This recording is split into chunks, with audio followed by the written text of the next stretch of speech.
entire team. I want to appreciate all of them. കർത്താവ് അവരെ വീണ്ടും അനുഗ്രഹിക്കട്ടെ എന്ന് ആത്മാർത്ഥമായി പ്രാർത്ഥിച്ചുകൊണ്ട് May the Lord bless all of them continually. ദൈവവചന ശുശ്രൂഷയിലേക്ക് പ്രവേശിക്കുകയാണ്. Let's turn our attention to the word of God this വായിക്കാൻ morning. നമുക്ക് മത്തായി സുവിശേഷം 28-ാം അധ്യായം 20-ാമത്തെ വചനം. Matthew chapter 28 verse 20.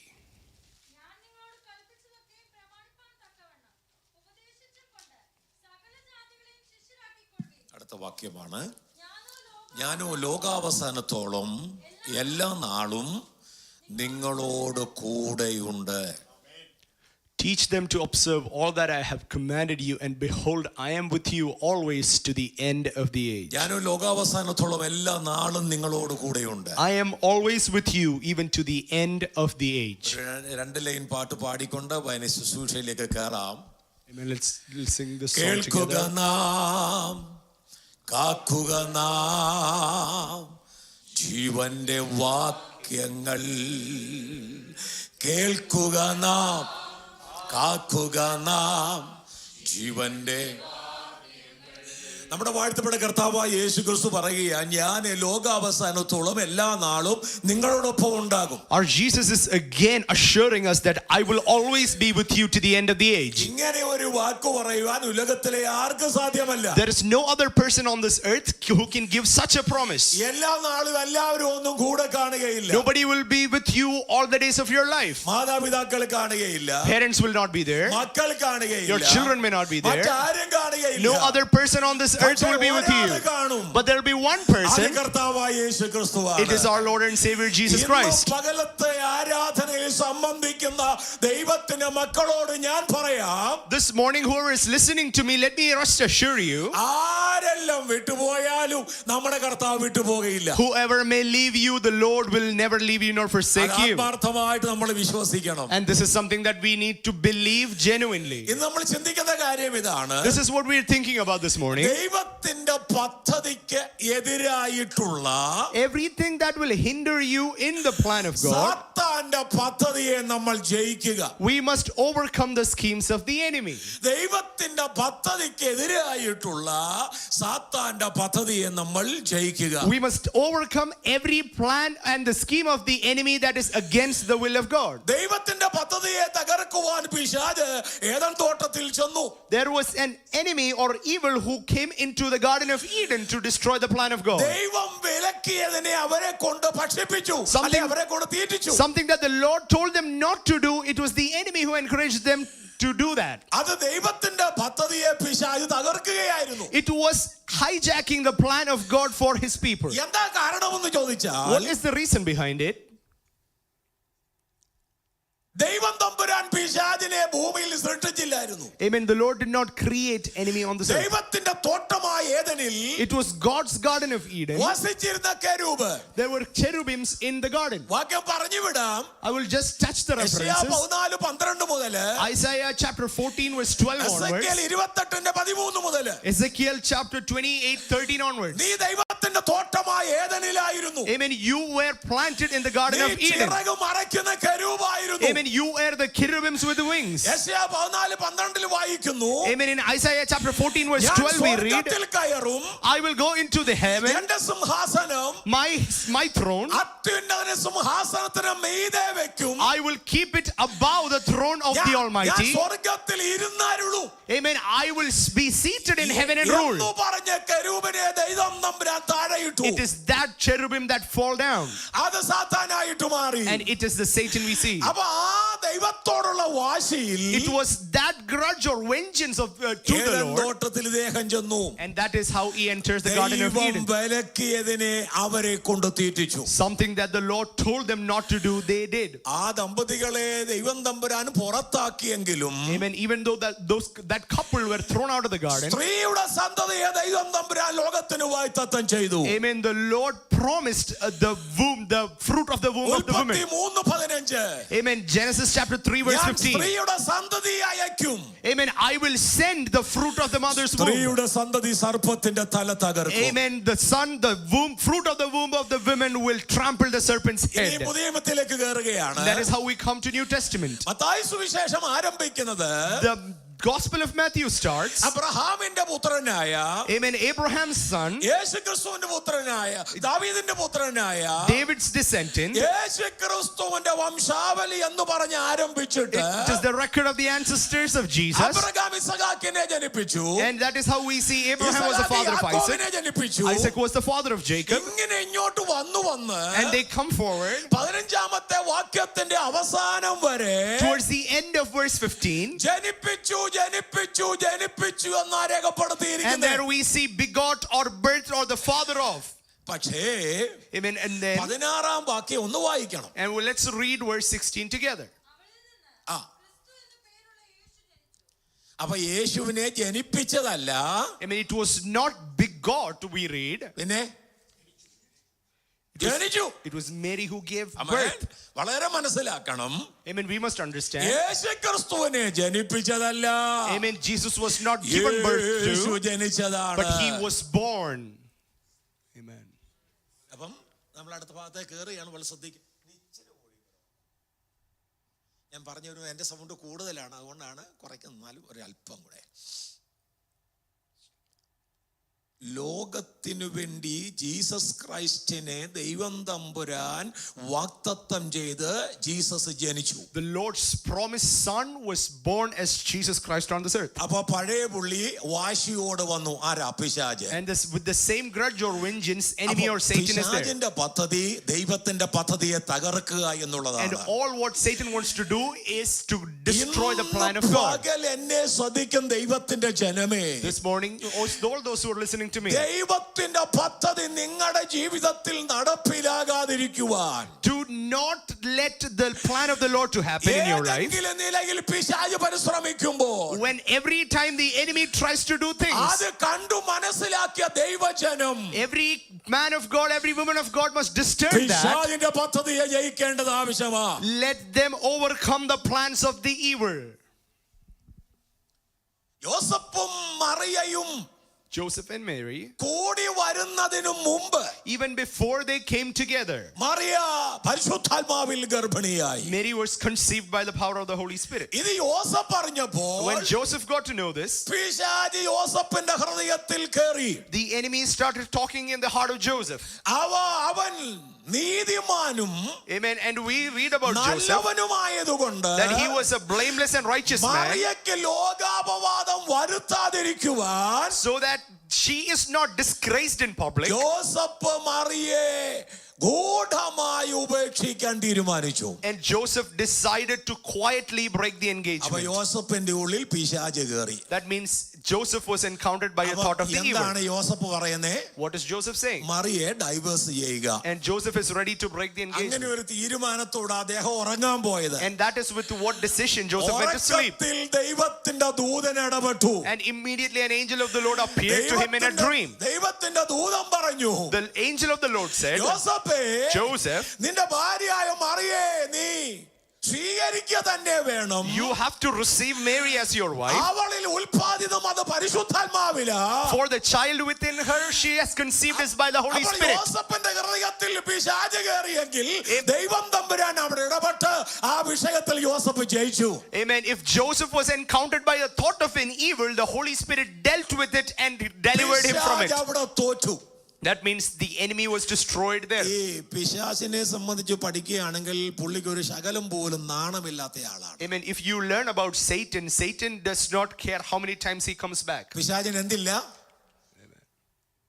He's shameless. പിശാചിന് നാണമില്ലെന്ന് പറയുന്ന ഉറക്കത്തന്നെ പറയണം. അത് നാണമില്ലാത്തവനാ പിശാച്. Satan is shameless and we must acknowledge it.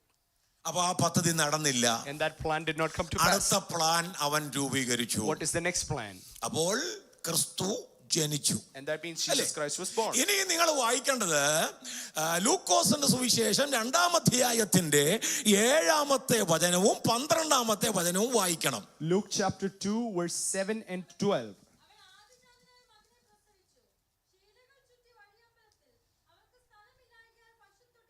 12.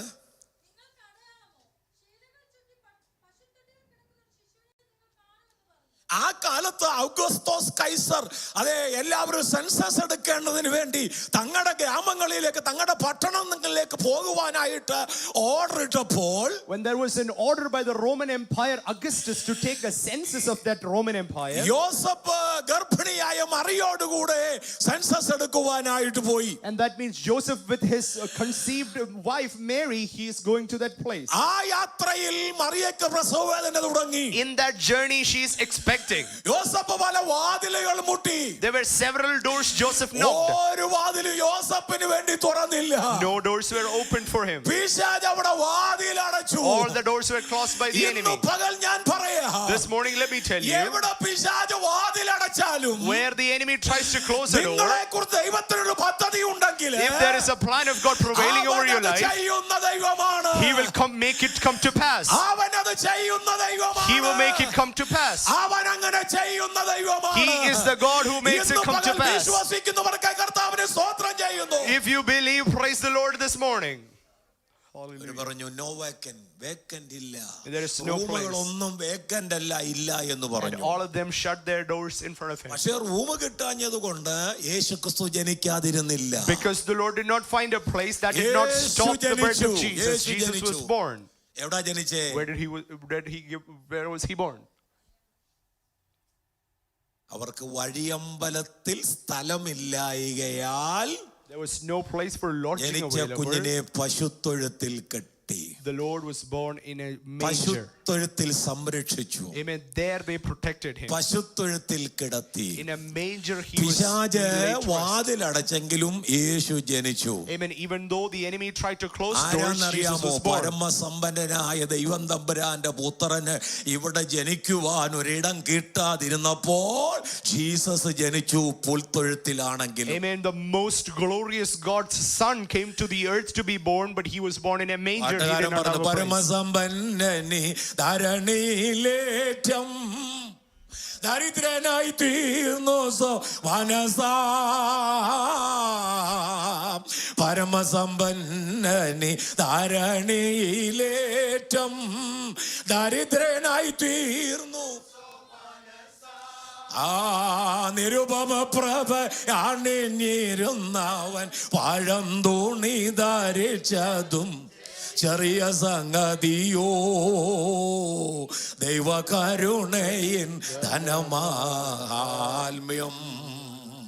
നാവാൽ വർണ്യമോ ദൈവകരുണയിൻ എനിക്ക് അങ്ങനെ പാട്ടുപാടി നിൽക്കണമെന്ന് ആഗ്രഹം ഉണ്ടെങ്കിലും പണ്ടൊരാൾ പറഞ്ഞ പോലെ ദൈവദാസൻ പറഞ്ഞ സമയത്തിന് ഒരു മിനിറ്റ് മുമ്പ് എനിക്ക് അവസാനിപ്പിക്കണം. Before the time that is allotted to me, 1 minute before I have to stop. മാത്രമല്ല അദ്ദേഹം പറഞ്ഞ എന്റെ നോക്കണം നിന്നെ നോക്കണം, I have to take care of all of them, നേര് നോക്കണം നില നോക്കണം, and I have to seek righteousness and also place, circumstance and time. അതുകൊണ്ട് വേഗത്തിലങ്ങ് പോവുകയാണ്. And let me go forward. അങ്ങനെ അവിടെ വാതിൽ പിശാച് അടച്ചെങ്കിലും യേശു പുൽത്തൊഴുത്തിൽ ജനിച്ചു അവനെ അവിടെ കടത്തി. There the enemy closed the doors, but the Lord was born in a manger. മാലാഖമാർ പാടി, and the angels sang, അത്യുന്നതങ്ങളിൽ ദൈവത്തിന് മഹത്വം. Amen. There is most high God, ഭൂമിയിൽ ദൈവപ്രസാദമുള്ള മനുഷ്യർക്ക് സമാധാനം. Glory to God in the most high, and peace to the earth. അവര് പറഞ്ഞു നിങ്ങൾക്ക് ഇവിടെ ശിശു ജനിച്ചിരിക്കുന്നു. And they said there is a child has born that is born for you. എല്ലാവരും കൂടി തീരുമാനിച്ചു ശിശുവിനെ കാണുക എന്നുള്ളത്. And they all decided to go and pay a visit to this child. നോക്കിയപ്പോൾ വാനിൽ നക്ഷത്രം തെളിഞ്ഞു. That means there is a star outside of it. അതുകൊണ്ടായിരിക്കും ഇന്നത്തെ ക്രിസ്ത്യാനികളെല്ലാം ഡിസംബർ മാസം 25 മുമ്പൊക്കെ സ്റ്റാർ ഇടുന്നത്. And that is why we decorate stars on Christmas. ഈ പുസ്തകത്തിൽ പറഞ്ഞിട്ടില്ല യേശു December 25 ജനിച്ചതെന്ന്. And the word does not guarantee us that date. അതെന്റെ വിഷയമല്ലാത്ത അപ്പത്തേക്ക് പോകുന്നില്ല. And that is not my topic for this ഇവർ morning. നക്ഷത്രത്തെ നോക്കി യാത്ര ചെയ്തു. And they started journeying looking at the star. ഇവരെ ചിന്തിച്ചത് ഇത്രയേ ഉള്ളൂ, യഹൂദന്മാരുടെ രാജാവ് പിറന്നിരിക്കുന്നു. And what are they thinking? The king of the Jews have been born. രാജാവ് പിറക്കുന്നത് കൊട്ടാരത്തിലാ. Amen. A king must be born in a palace. നേരെ ഹെരോദ രാജന്റെ കൊട്ടാരത്തിൽ ചെന്ന് കയറി. And they straight away walked into the King Herod's പക്ഷേ palace. നക്ഷത്രം കേറിയില്ല. Right there, even though they entered, the star did not go. അടിവരയിട്ട് പറയാം, വിദ്വാൻമാരുടെ അതേ വഴികാട്ടിയായിരുന്നു നക്ഷത്രം. പക്ഷേ വിദ്വാൻമാർ ദൂതന്മാരെ ഹെരോദാവിന്റെ കൊട്ടാരത്തിൽ കയറിയപ്പോൾ നക്ഷത്രം കൊട്ടാരത്തിന്റെ വെളിയിൽ നിന്നു. Amen. The wise men were following the star, but when the wise men entered the palace, the star stayed outside the palace. അവിടെ ചെന്ന് ചോദിച്ചു, യഹൂദന്മാരുടെ രാജാവായി പിറന്നവൻ എവിടെ? And they came in and asked the king, where is the king of the Jews? ഹെരോദാവ് സംഘവും ആകപ്പാടെ പരിഭ്രമിച്ചു. And the entire palace was astonished. ഞാൻ ഇവിടെ രാജാവായിരിക്കുമ്പോൾ ഇവിടെ മറ്റൊരു രാജാവോ? I am reigning here as the king, and how is another king being born? ഹെരോദാവിനെ പിശാച് കരങ്ങളിൽ എടുത്തു. Amen. Herod was used by the enemy. എന്നിട്ട് പറഞ്ഞു, നിങ്ങൾ ചെന്ന് ആ രാജാവിനെ ചെന്ന് കണ്ടിട്ട് വന്ന് എന്നോട് പറയണം, ഞാനും ചെന്ന് ആ വ്യക്തിയെ നമസ്കരിക്കാം. And what Herod says to these wise men, when you pay a visit to them, come back to me and say where he is, I will also go meet him. അവരെ ഓക്കെ പറഞ്ഞു പോയി. And they agreed to all of that and left. അടിവരയിട്ട് ഒരു കാര്യം കൂടെ പറയാം. And let me underline and tell one more thing. കിഴക്ക് കണ്ടു. Amen. The star was in the east. നമ്മുടെ നാടുകളിലൊക്കെ ഞങ്ങള് വിസിറ്റിങ്ങിന് വേണ്ടി വീടുകൾ സന്ദർശിക്കുമ്പോൾ, when we visit houses back in Kerala, സമുദായക്കാരുടെ വീട് സന്ദർശിക്കുമ്പോൾ, when we try to visit traditional households, എല്ലാം പറഞ്ഞ് after we talk to them after we preach the gospel, പ്രാർത്ഥിക്കാമെന്ന് പറയുമ്പോൾ, when we ask them to pray, they turn their face to the east. കിഴക്കോട്ട് തിരിയും. Amen. They turn their face towards the east. ചോദ്യം, The question, ക്രിസ്ത്യാനി കിഴക്കോട്ട് തിരിഞ്ഞ് ആരെ ആരാധിക്കുന്നേ? Amen, who are they worshiping being Christians? വായിച്ചു നോക്കിക്കോ, എസെക്കിയേൽ പ്രവചനം 8-ാം അധ്യായം 16-ാമത്തെ വചനം. Ezekiel 8 verse 16. എസെക്കിയേൽ 8-ാം അധ്യായത്തിൽ 4 മ്ലേച്ഛതകൾ കാണുന്നുണ്ട്. There are 4 evil doings or idolatries that we see. 8-3, 8 verse 3, 4, 5, 3, 4 and 5, 8, 8 and 9, 8-15 and 8, പക്ഷെ 15. നമ്മുടെ വാക്യം 8-16 വായിച്ചു And we നോക്കിക്കേ. are reading 8, 16. Yes. ആ ആ ആ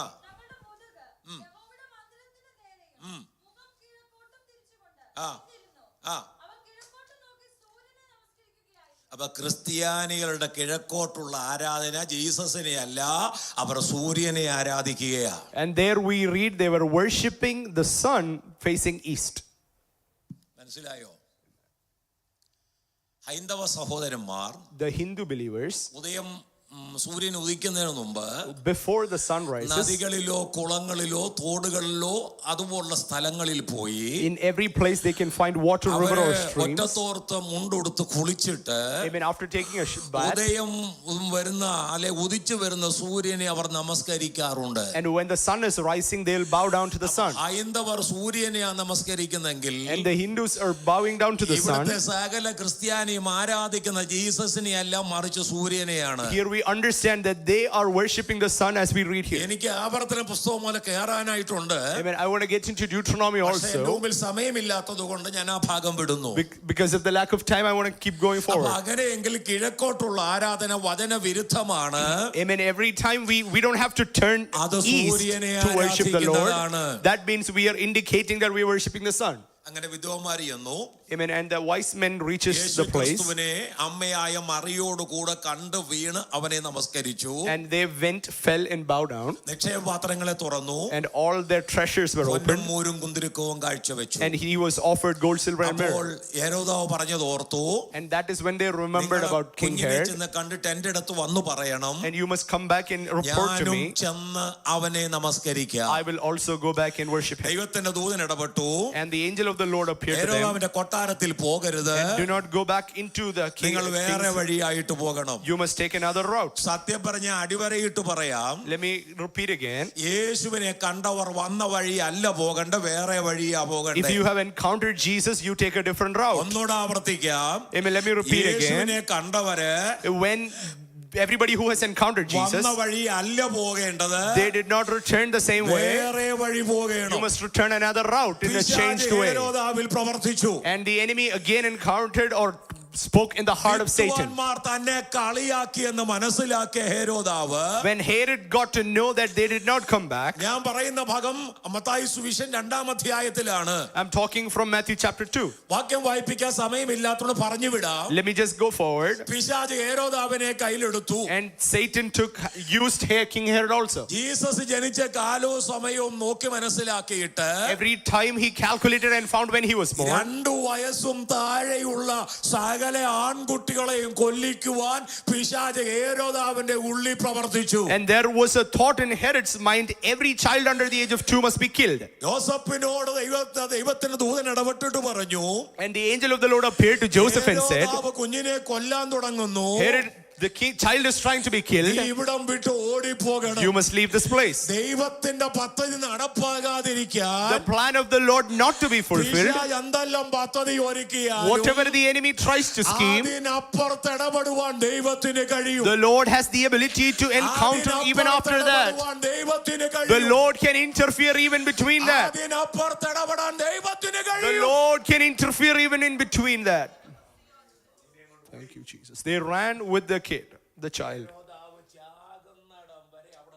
And they lived there until Herod died. യേശുവിനെതിരെ രംഗത്ത് വന്ന ഹെരോദാവ് ശരീരം നീര് വന്ന് വീർത്ത് പുഴുത്താണ് താൻ മരിക്കുന്നത്. And we see the king Herod, whom the enemy used, did not have a great ending. അങ്ങനെ ഹെരോദാവിന്റെ കാലം കഴിഞ്ഞു. And the time of King Herod was come to end. And then we come down. മനസ്സിലാക്ക, ദൈവത്തിന്റെ പദ്ധതിക്കെതിരായി Anything that comes against the will of God, പിശാച് ഒരുക്കുന്ന പദ്ധതിയെ every plan the enemy brings, നമ്മൾ ജയിക്കണം. we must overcome. നമ്മൾ ജയിക്കണം. We must overcome. നമ്മുടെ കർത്താവ് തോറ്റ കർത്താവല്ല. Amen. Our king is not a king who failed. Our God is victorious. പൗലോസ് പറയുന്നു, കർത്താവായ യേശു ക്രിസ്തു മൂലം നമുക്ക് ജയം തരുന്ന ദൈവത്തിന് സ്തോത്രം. And Paul says, in God we have all the victory. അപ്പൊ കർത്താവിലുള്ളവർക്ക് എന്തോ ഉണ്ട്? Whoever is in Christ are victorious. പറഞ്ഞേ, ജയമുണ്ട്, ജയമുണ്ട്. Amen. We have victory. സ്തോത്രം. Amen. അപ്പൊ അതെല്ലാം കഴിഞ്ഞല്ലോ. അതിന് ഹെരോദാവ് മരിച്ച ശേഷമാണ് പിന്നെ യേശു ക്രിസ്തുവിനെയും കൊണ്ട് അപ്പനും അമ്മയും നസ്രയത്തിൽ വന്നു. അങ്ങനെ യേശു ക്രിസ്തുവിന് നസ്രായൻ എന്ന പേര് ലഭിച്ചു. And it is after Herod's time they returned back to Nazareth, and that is how he is called Jesus of Nazareth. 3.5 വർഷം യേശു ഭൂമിയിൽ ജീവിച്ചു. And he lived here on the earth for 33.5 years. അതിനുശേഷം പ്രവാചകന്മാർ പറഞ്ഞ നിലയിൽ യേശു ക്രിസ്തുവിന്റെ കഷ്ടാനുഭവങ്ങളായി. And everything that the prophets prophesied was fulfilled, including crucifixion. പ്രധാനപ്പെട്ട ചിലരുമായി യേശു പ്രാർത്ഥിക്കാൻ പോയി. And Jesus went to pray with some important people. Even there the enemy did not leave him alone. Enemy did not leave him alone. യേശു അവരോട് പറഞ്ഞു, And Jesus said to them, നിങ്ങൾ ഇവിടെ ഇരുന്ന് പ്രാർത്ഥിക്കുക. you must stay back here and pray. ഞാൻ അവിടത്തോളം നിന്ന് പ്രാർത്ഥിച്ചിട്ട് വരാം. I will move a little further and pray. യേശു പ്രാർത്ഥിക്കാൻ പോയി. Jesus started to pray. ലൂക്കോസ് 22:41 മുതലാണ് വായിക്കണ്ട, പറഞ്ഞു വിടുകയാ. Luke chapter 22 is where we are meditating from. അങ്ങനെ അവനെ ഗെത്സമനയിൽ പ്രാർത്ഥിക്കാൻ കയറി. There Jesus started to pray in Gethsemane. പ്രാർത്ഥിച്ചുകൊണ്ടിരിക്കൽ പിശാച് അവിടെ ഇറങ്ങി. And that is where Satan meets him again. ദൈവത്തിന്റെ പദ്ധതിയെ തകർക്കാൻ, To destroy the plans of God. പ്രാർത്ഥിച്ചുകൊണ്ടിരിക്കുന്ന യേശുവിന്റെ ശരീരത്തിൽ വിശർപ്പ് തുള്ളികൾ പൊടിഞ്ഞു. Amen. There were sweat falling down from his body as he was praying. അത് രക്തത്തുള്ളികളായി. And it became drops of blood. വലിയ രക്തത്തുള്ളികളായി നിലത്തു വീണു. When he started praying fervently, it was drops of blood. ഗെത്സമനയിൽ വെച്ച് At the Garden of Gethsemane, യേശുവിനെ തകർക്കാൻ, to destroy the plans, ദൈവത്തിന്റെ പദ്ധതിയെ തകർക്കാൻ, to destroy the plans of God, പിശാച് ഇടപെട്ടെങ്കിലും even though the enemy tried to interfere, യേശുവിനെ സഹായിച്ചു. the Holy Spirit helped Jesus. ഇന്ന് പകൽ വിളിച്ചു പറയാ, Amen. Let me tell you, ദൈവത്തിന്റെ പദ്ധതിയെ തകർക്കാൻ, to destroy the plans of the enemy, പിശാച് എന്തെല്ലാം പദ്ധതികൾ ഒരുക്കിയാലും whatever the enemy brings in your life, ദൈവത്തിന്റെ പദ്ധതിയെ നടക്കുകയുള്ളൂ. amen, only the plans of the Lord will prevail. വഴിയടച്ചാലും, Wherever the doors may be closed, എവിടെ വാതിലടച്ചാലും, wherever the doors may be closed, ഏത് മേഖലയടച്ചാലും, wherever the doors may be ദൈവത്തിന്റെ closed, പദ്ധതിയെ നടക്കുകയുള്ളൂ. it is only God's plan that will prevail. വിശ്വസിക്കുന്നവർക്കായി കർത്താവിന് സ്തോത്രം ചെയ്യുന്നു. I thank the Lord for everybody who believes this word this morning. Thank you, Jesus. അവിടെയും പിശാചിന്റെ പദ്ധതി Amen. നടന്നില്ല. Even there, the plans of the enemy did not prevail. പ്രവാചകന്മാർ പറഞ്ഞതുപോലെയും യേശു പ്രസ്താവിച്ചതുപോലെയും യേശു കർത്താവ് അവരുടെ കയ്യിൽ ഏൽപ്പിക്കപ്പെട്ടു. അവർ അവനെ ക്രൂശിക്കാൻ ഏൽപ്പിച്ചു. അങ്ങനെ യേശു കർത്താവിനെ ക്രൂശിച്ചു. Everything happened according to the prophets prophesying and whatever Jesus ഇത് said. ഞാൻ പറയുമ്പോൾ പലതും വിഴുങ്ങിയാ പറയുന്നുള്ളത് നിങ്ങൾക്കറിയാമല്ലോ. Amen. You know, I'm taking out a lot of things. I'm cutting it short. യേശുവിനെ അടക്കി. And Jesus was buried in a tomb. പക്ഷെ അവര് പറഞ്ഞു, And then they said, ഇയാള് ജീവിച്ചിരുന്നപ്പോ when he was alive, പറഞ്ഞതാണ്, he said, മൂന്നാം ദിവസം ഉയർത്തെഴുന്നേൽക്കുമെന്ന്. he will rise up on the third day. അതുകൊണ്ട് എന്ത് ചെയ്യണം? That's why, ജീസസിന്റെ കല്ലറ ഉറപ്പാക്കണം. amen, you must make sure അവിടെ that his tomb is പിശാച് കയറി sealed. പ്രവർത്തിച്ചു. Even there, the enemy tried to എന്തിനു play. വേണ്ടി? Work for what? യേശുവിന്റെ കല്ലറ ഉറപ്പാക്കാൻ വേണ്ടി. To seal the tomb of Jesus Roma Christ. Government seal കൊണ്ട് യേശുവിന്റെ കല്ലറ ഉറപ്പാക്കി. Amen. Romans sealed the tomb so that it may not open അവിടെ again. പട്ടാളക്കാരെ നിയമിച്ചു. And the soldiers were appointed to guard അവിടെ them. പിശാച് ഇവരോടൊക്കെ ഇടപെട്ട് കല്ലറ ഉറപ്പാക്കുകയും പട്ടാളക്കാരെ നിയമിക്കുകയും ചെയ്തു. And the soldiers were appointed and the tomb was sealed. പക്ഷേ But still, മൂന്നാം ദിവസം യേശു ഉയർത്തെഴുന്നേറ്റു. even on the third day, Jesus അത് arose. ദൈവത്തിന്റെ പദ്ധതിയാണ്. That was the plan of God. ദൈവത്തിന്റെ പദ്ധതിയെ തകർക്കാൻ No enemy can destroy. ആരിൽ കൂടി ഇടപെട്ടാലും Amen. Whoever he uses, ദൈവത്തിന്റെ പദ്ധതിയെ നടക്കൂ. only the Lord's plan will prevail. ഇന്ന് പകൽ വിശ്വസിക്കുന്നവർക്കായി ഞാൻ കർത്താവിന് സ്തോത്രം ചെയ്യുന്നു. I thank the Lord for everybody who believes this word. ദൈവത്തിന്റെ പദ്ധതി ജയിച്ചു. Amen. Only the plan of the Lord പിശാചിന്റെ prevailed. പദ്ധതി തകർന്നു. The plan of the enemy did not. ഇന്ന് പകൽ ദൂതകൾക്കും ദൈവ പൈതലേ, Everybody who is listening to this word, oh, against you, നിങ്ങളുടെ കുടുംബങ്ങൾക്കെതിരെ, against your family, നിങ്ങളുടെ തലമുറകൾക്കെതിരെ, against your generation, നിങ്ങളുടെ നന്മയ്ക്കെതിരെ, against your goodness, പിശാച് അടയ്ക്കുന്ന പദ്ധതിയെ തുറക്കുവാൻ everything that the enemy closed, ഇന്നും ദൈവം ജീവിക്കുന്ന ദൈവമാണ്. our God is alive to open all those. കർത്താവിന് സ്തോത്രം പറഞ്ഞാൽ Lift your hands and praise God this morning. യേശു ജയിച്ചു. Amen. Jesus was victorious. He ascended into the heaven. അതിനു മുമ്പ് Before he went into heaven, Jesus പറഞ്ഞു, Jesus said, ഞാൻ ലോകാവസാനത്തോളം നിങ്ങളോടൊപ്പം I will always be with you to the end of the age. നിങ്ങളോട് കൂടെ ഉണ്ടാകും. I will always be with you. എന്ന് പറഞ്ഞിട്ട് ജീസസ് പോയി. And Jesus assured that and went up into the sky. യേശു മടങ്ങി വരും. Jesus is coming back അവന്റെ soon. വരവിന് വേണ്ടി ഒരുങ്ങുവാൻ. And we are preparing for the second coming. May the Lord bless.